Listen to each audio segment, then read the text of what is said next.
soon, and then we can begin some marvelous quest files. Oh, looks like you've arrived already. Please do come in. It's a pleasure. I understand that you are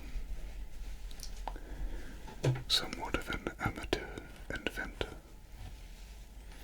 Well, you have come to the right place if you're looking to learn. I can assure you of that. What are your particular interests? Obviously steam. But, are you into weaponry, defense, airships, vehicles of land?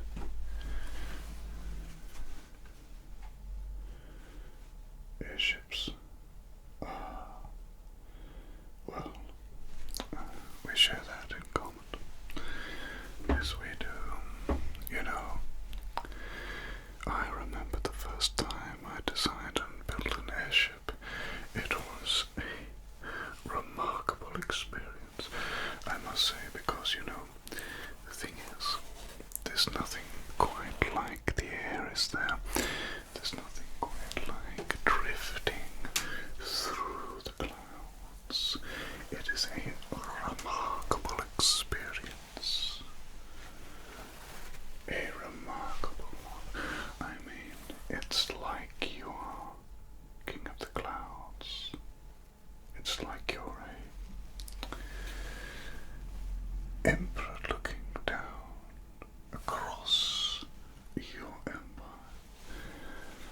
And I find that it's very peaceful out there. So long as the whole thing doesn't start to fall to the ground. That would be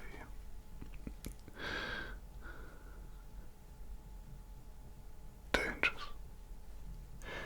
It's important to remember that there are elements of danger in this, my friend. You are entering into a world of mystery being solved one nut and bolt at a time, one drawing at a time, one design at a time, or one invention at a time, or one idea at a time. Possibilities are indeed endless.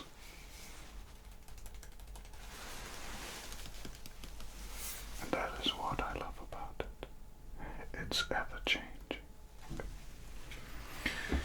There is one thing I can guarantee you, my friend, and that is that you will not experience monotony. No dear, certainly not. Oh no. You, my friend, will not experience that. You will instead experience adventures like you've never known.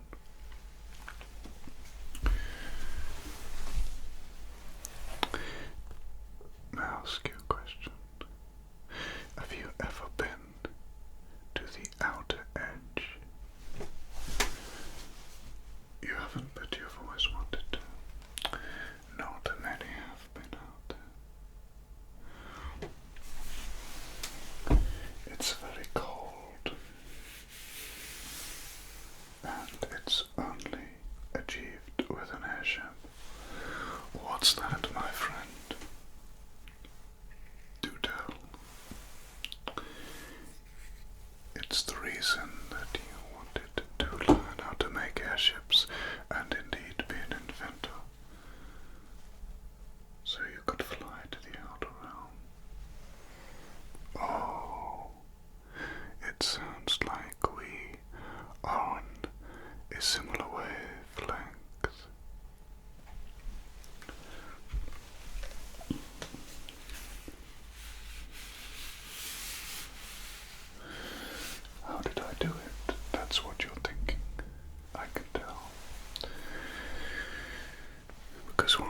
always thinking, aren't we, as inventors, about how to do things, how to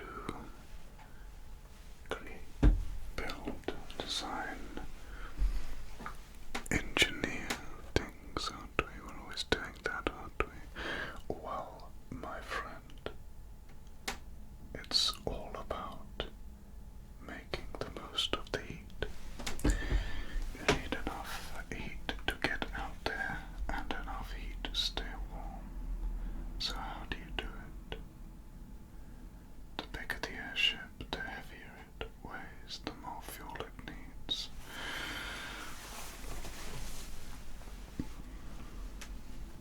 I'll tell you how I did it.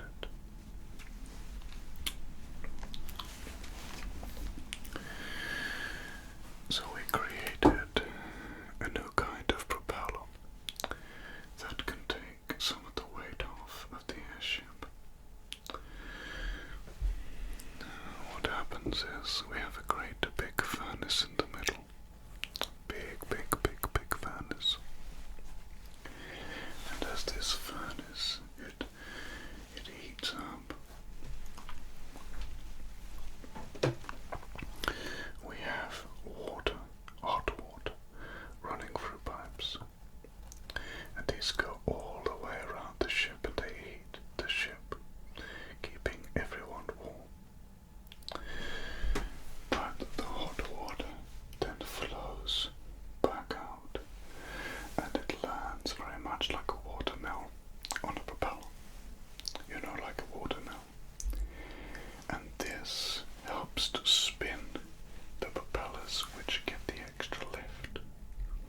The water is then collected and pumped back up and recycled again, thus heating and giving the extra lift required, so that the airship is not just reliant on the blimp.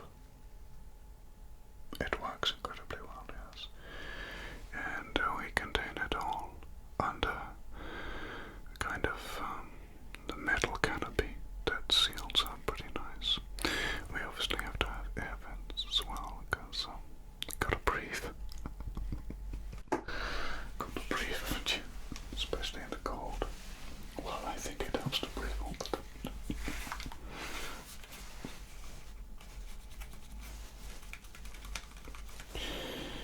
Now these excursions are 6 months. Do you understand that? That's dedication, my friend. It's not popping off for a week. It's a 6-month journey. It means rationing of food.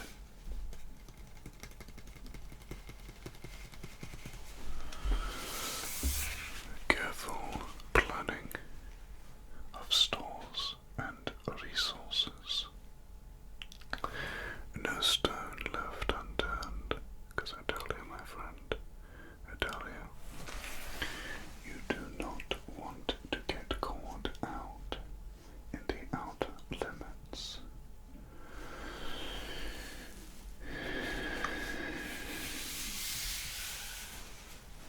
That'll freeze you up like a block of ice. Oh no, no, no. There's no place for the unprepared. There's no place to dilly-dally. It is no place for immaturity, recklessness, corner cutting. So,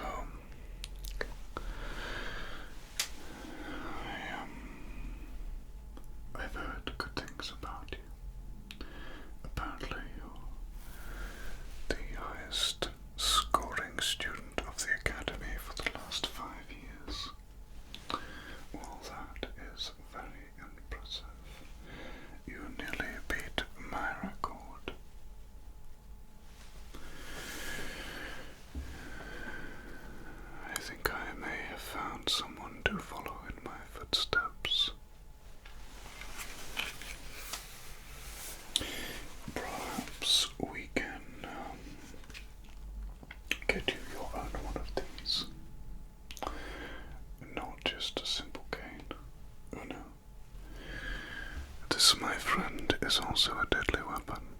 Sword, yes. But it has some rather wonderful mechanics in it, and it actually has the ability to open out into an umbrella and fly away. So if you ever get caught, up you go. Now, I'm going to need you to work alongside the crew. Vital when understanding a mission is the importance of everybody getting along. And if there are any disagreements, then that needs to be worked out beforehand. So you'll be spending 6 months getting to know the team and working alongside them. I will be observing to see if there are any conflicts between individuals, and I will have to act accordingly. We cannot have disagreements out in the outer range, the outer limits. You know, everything has to work like a well-oiled machine. That's how we stay alive out there. I'm not joking. There cannot be arguments over rations. There cannot be arguments over the way we do things. The systems will be put in place by me, and they will stay that way. It's not a negotiation. It's a meticulously planned exercise. And it really is a matter of life or death. I've only done it once, and it was obviously a success. And I intend on making sure that the next time I do it, it's also a success, and any time after that. I'm going to talk to you about attire. This is a steampunk summer jacket. It is not what I will be wearing, I can assure you. You are going to be wearing a steampunk winter jacket, deluxe edition. It's not your normal winter jacket. It has a rather ingenious mechanism built into it. It has the ability, this is very clever, to generate heat. All you have to do, and I know this sounds crazy, is sprinkle a little bit of gunpowder into a capsule, and this will very gently create a selection of small combustions which will heat up the jacket. It won't explode, it's very small amounts that are spread out throughout the code. It's incredibly effective. It's effectively a self-heating jacket once you put the gunpowder in, of course. It's remarkable. But I must say that, with all of these things, one must be responsible. Gunpowder will be rationed like everything else, and you'll be able to pick up the exact required amount each day throughout the ship for your jacket, as will every other member of the crew. Now please do not take more than you need. Okay.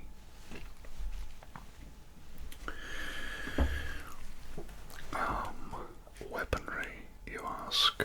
Well, as you, I'm sure, are well aware, there's very little known about habitation and the outer limits, whether or not we are indeed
successful inventor, and we're lucky to have you.